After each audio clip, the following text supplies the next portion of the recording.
Hai guys, kali ini kita akan membahas soal kuesioner di mata kuliah metode survei.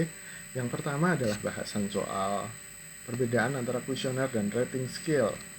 Kalau kita sering mendengar kata kuesioner dan kita membayangkan ada banyak pertanyaan atau daftar pertanyaan, well itu sih nggak salah, cuma kuesioner sebenarnya lebih menunjuk pada pertanyaan atau satu pertanyaan yang mengukur satu konstruk atau satu konsep. Sedangkan rating scale itu biasanya digunakan untuk menunjuk ada banyak pertanyaan untuk mengukur satu rating, satu konstruk atau satu konsep.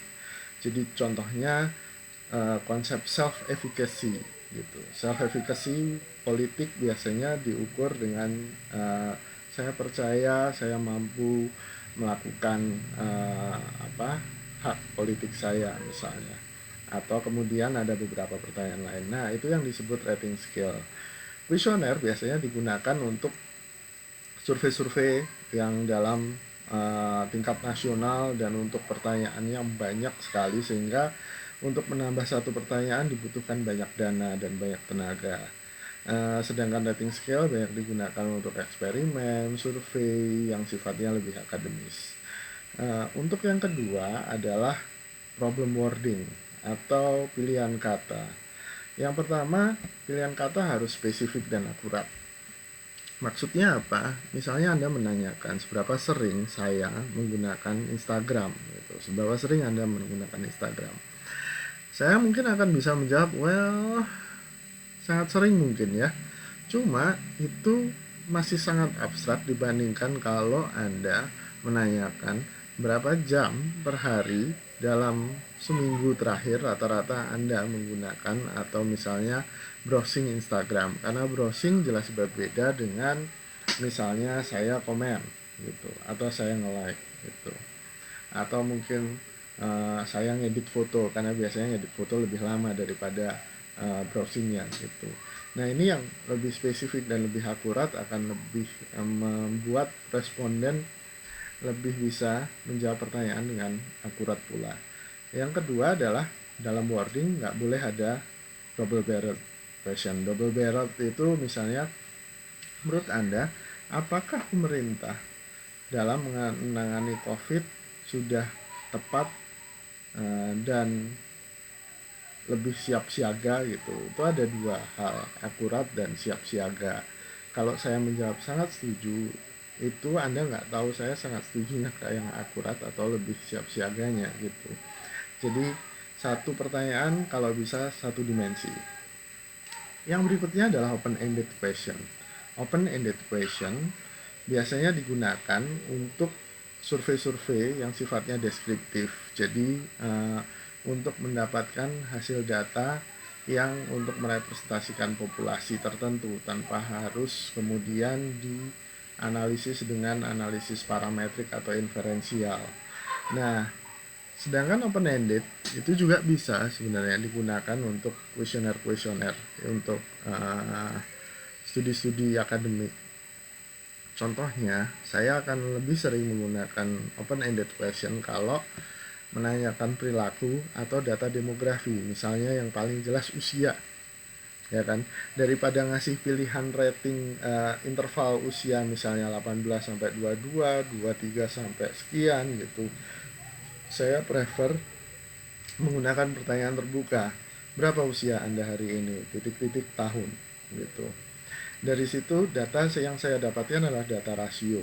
Sama seperti misalnya tadi, berapa lama Anda menggunakan IG dalam seminggu terakhir rata-rata perharinya, titik-titik jam per hari gitu. Jadi Anda mendapatkan data rasio yang bisa Anda konversi ke interval maupun ordinal. Itu kelebihannya. Sedangkan ada beberapa pertimbangan lain, misalnya untuk pilihan politik. Pilihan politik itu sangat tergantung pada pengetahuan politik dan ketertarikan politik. Jadi misalnya saya nanya siapa yang akan Anda pilih kalau Pilkada Bandung, Kabupaten Bandung dilakukan hari ini. Maka itu sangat tergantung pada pengetahuan politik Anda. Sebagai contoh, ada mungkin beberapa orang yang menjawab Ridwan Kamil atau Dadang Nasser, Bupati Kabupaten Bandung yang sekarang petahana. ya kan Dadang Nasir sudah nggak bisa dipilih lagi karena dia sudah 2 periode. Dan yang terakhir, open-ended question sangat tidak cocok untuk pengukuran sikap. Maka dari itu kita punya alat ukur lain untuk pengukuran sikap. Susunan pertanyaan itu juga penting. Ketika Anda mendesain kuesioner, yang paling penting adalah misalnya begini, ada 2 pertanyaan. Yang pertama, saya menanyakan apakah Anda tahu orang di lingkungan Anda yang positif COVID-19. Lalu saya tanyakan, menurut Anda apakah informasi dari pemerintah tentang COVID-19 sudah sangat memadai? Gitu.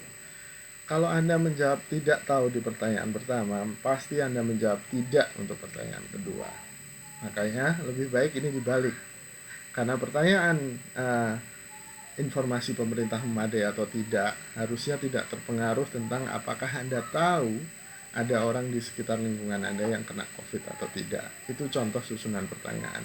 Makanya untuk menguji pengetahuan atau menguji pertanyaan yang sifatnya eksperimental, itu biasanya kita random susunannya. Jadi untuk setiap responden akan ada urutan yang berbeda sehingga tidak ada bias yang disebabkan oleh urutan pertanyaan yang selalu muncul pertama atau selalu muncul terakhir. Gitu. Selanjutnya kita masuk ke problem pilihan tidak tahu. Gitu. Karena di beberapa kuesioner, misalnya kuesioner yang untuk survei polling opini publik, selalu ada pertanyaan tidak tahu karena asumsinya bahwa tidak setiap publik punya pengetahuan yang memadai terhadap isu-isu tertentu. Contohnya, misalnya, saya nggak tahu, misalnya Kabupaten Bandung mungkin akan bangun bendungan, tapi saya nggak tahu, dan ketika ditanya, apakah Anda setuju dengan pembangunan bendungan di Kabupaten Bandung? Tentu saya nggak bisa beropini. Atau kalaupun saya terpaksa beropini karena nggak ada pilihan yang tersedia untuk saya bilang tidak tahu, maka opini saya sifatnya bias. Oke, dan pengukuran dari situ juga akan jelek. Yang kedua, kalau itu dilakukan untuk survei-survei yang sifatnya akademis, baik itu korelasional maupun eksplanasi, biasanya kita tidak pernah menggunakan don't know option atau pilihan tidak tahu, karena biasanya yang kita ukur adalah perilaku, pengetahuan, sikap atas isu atau objek yang sehari-hari kita temui. Gitu. Contohnya, seberapa sering Anda menonton pornografi? Kalau itu ditanyakan ke saya pasti tahu seberapa sering saya menonton pornografi, kan gitu. Dan tidak lucu kalau saya menjawab tidak tahu. Kalau ada pilihan tidak tahu, orang biasanya menghindar dengan mengisi pilihan tidak tahu. Itu hasil studi dari Nadler 2015 yang bilang bahwa ada pilihan tengah itu atau pilihan don't know itu bisa biasanya social desirability bias. Orang akan cenderung memilih tengah atau tidak tahu kalau pertanyaan-pertanyaannya sifatnya sensitif, ya, dan normatif. Yang kedua, Nadler juga bilang bahwa kalau ada midpoint, jadi Likert yang 5 itu selalu ada midpoint, atau 7 juga ada midpoint, ada nilai tengah, orang biasanya akan memilih nilai tengah karena central tendency bias gitu. Dalam artian orang kalau dia tidak bersikap atau itu isunya asing atau itu dia ingin menyembunyikan apa yang seharusnya menjadi opini atau sikap dia akan memilih nilai tengah. Dan problem lainnya adalah kadang-kadang apa yang kita desain dengan adanya nilai tengah ini dengan apa yang dipersepsi responden itu berbeda. Contohnya, kalau sangat setuju dan tidak setuju soal penanganan pemerintah terhadap COVID gitu, saya bisa jadi milih tengah-tengah karena ya main aman gitu. Nah, padahal di sini kan sangat tidak setuju saya kasih skor 1, sangat setuju saya kasih skor 5. Kalau 3 itu berarti dia sudah mendekati setuju sebenarnya dibandingkan 1. Nah, ini kan akan jadi problem ketika kita kalau kita menganalisis hasil kuesioner kita dengan adanya nilai tengah. Nah, selanjutnya itu soal rating scale. Jadi ada beberapa pengukuran sikap. Thurston dan Cartman itu pengukuran sikap yang awal-awal sebelum direvisi oleh Likert. Tapi Thurston dan Cartman punya beberapa kelemahan, yaitu satu, sangat susah membuat alat ukurnya karena dia harus ngumpulin banyak, pakai juri, kemudian alat ukurnya juga sangat terbatas dalam operasi statistik karena dia sebenarnya sifatnya nominal, bukan ordinal dan bukan interval. Dan ini karena alat ukur ini skala ini dibuat pada tahun 30-an karena ada keterbatasan alat analisis statistik waktu itu dan masih ada keterbatasan kemampuan komputasi, sehingga Gatman dan Thurston membuat alat ukur yang sedemikian rupa. Tapi kesini akhirnya lebih banyak digunakan Likert. Satu Likert sifatnya sumatif.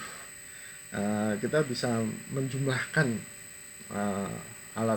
item-item kita menjadi satu alat ukur untuk mengukur satu konsep. Nah, cuma di dalam Likert ada banyak pro dan kontra. Pro dan kontranya Anda bisa lihat dari Jamieson tahun 2004 dan Carivio Perla 2008. Jamieson bilang bahwa selama 50 tahun Likert itu adalah ordinal. Jadi ya dia harus ordinal.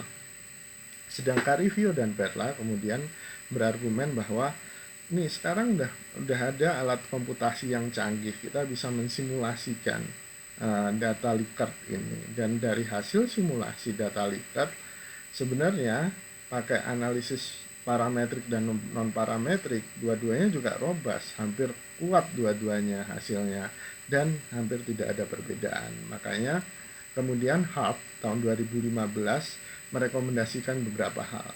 Yang pertama, kalau pakai Likert, kalau didesain kelompok untuk pengukuran, maka pertanyaan dalam satu kelompok ini harus dianalisis sebagai satu kesatuan. Yang kedua adalah agregat dari skala rating kelompok ini dapat diperlakukan sebagai interval. Nah, bahkan kalau rating individual sekalipun, kalau dia pakai respon numerik, jadi sangat setuju 1, sangat tidak setuju 7, maka ini bisa diperlakukan sebagai skala interval. Namun, kalau poinnya di bawah 4 atau 4 atau kurang, maka Harp bilang lebih baik dianalisis pakai analisis non parametrik. Dan Harp terakhir menambahkan bahwa tolong selalu diingat asumsi statistik yang digunakan. Jadi alat statistik itu punya asumsi dan harus selalu diingat atau harus selalu dipertimbangkan ketika menggunakan Likert dalam analisis. Nah, Wu and Leung tahun 2017 itu menambahkan bahwa sebenarnya lebih intuitif kalau skalanya 1 sampai 10 atau dia 0 sampai 10.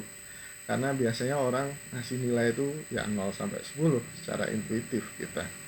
Sedangkan kalau ini digabungkan dengan Nadler, maka sebaiknya kan 1 sampai 10 supaya nggak ada nilai tengah. Maka demikian kuesioner bagian pertama. Terima kasih.